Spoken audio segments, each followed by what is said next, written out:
Pero sa ngayon, may crush ka ngayon. Meron po. Pwede mo bang describe kung ano siya at bakit mo Hello? nagustuhan? To describe, una talaga napakabait niya.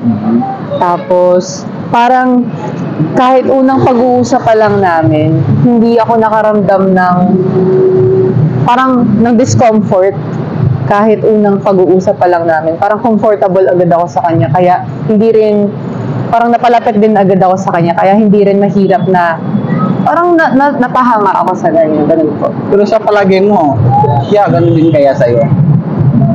Sana. Natanong ko nga po yun sa kanya eh. Sabi niya, ganun din daw para sa kanya. Tapos wala naman siyang sinabi sa'yo kung anong balak niya or... Medyo hindi pa kasi kami matagal magkakayala. Kaya dahan-dahan pa lang po. Pero siya sa ngayon single naman. Opo, oo. So ngayon, ano pala, mas malaki pala ang tsansa. So kung halimbawa nanonood siya ngayon, ano mang mensahe na pwede mo sabihin sa kanya? Kung nanonood siya, ingat ka palagi. At tuwing kailangan mo nakausap, nandito na naman ako. At I'm rooting for you. Ganun. Yun, so